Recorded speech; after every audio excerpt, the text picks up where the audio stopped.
President Trump addresses the nation in a televised broadcast, and Attorney General Pam Bondie, Trump says, "You're fired."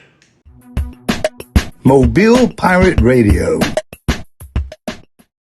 I'm Rob Morris with NPR News That Matters. I watch the news so you don't have to. On top of everything I mentioned, we also have the Artemis liftoff.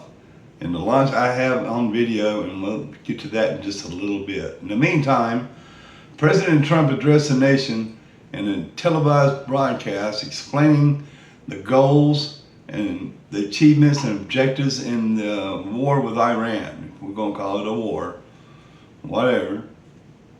He explained everything in layman's terms, so we can all understand what he means. Now, what really got my attention was that he explained that in all the wars that America has fought in our history, that lasted for years, folks. And I didn't know until last night that the Vietnam War lasted for 19 years. Wow. And he explains after that we've only been in Iran for 32 days. And we're winning. It's amazing, the contrast when you think about it. Now, Attorney General Pam Bondie is out of there, and acting interim AG Todd Blanche is assigned to that post. Seems like Pam Bondie's been a little bit slow on going after everything that needs to be done to hold people in Washington accountable for their past crimes. So maybe Tom Blanche could do a better job. And in the meantime, I hear Trump is looking for Lee Zeldin to head up the Attorney General's office. Oh, a little bit of shakeup going on in Washington. Speaking of shakeups, I bet them poor astronauts got a shake when they lifted off, making history in America again after 54 years. 25 inches. 4, 3, 2, 1. Booster ignition. And lift off. The crew of Artemis 2 now bound for the moon. Humanity's next great voyage begins.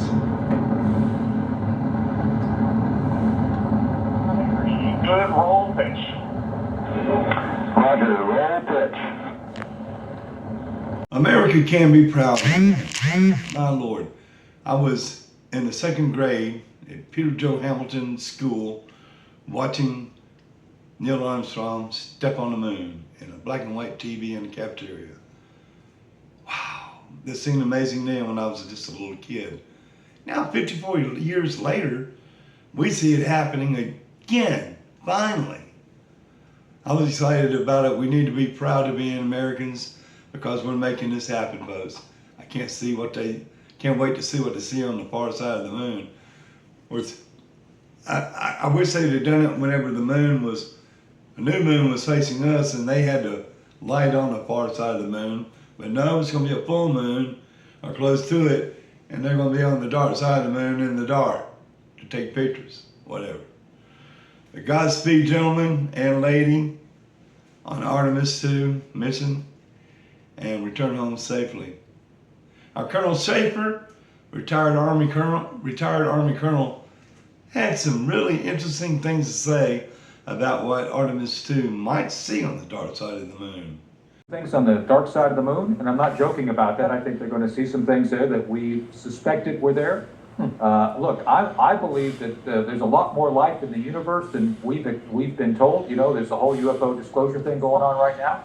I think we're going to learn some things about our place in the universe. I don't think we're alone, and we'll see what happens. I'm excited for it, and most importantly, I want these astronauts to be safe. That's the big key. Tony Schaefer, brother. Thanks for watching, folks. We'll have more news as the news arrives. Keep looking up because something big is going down.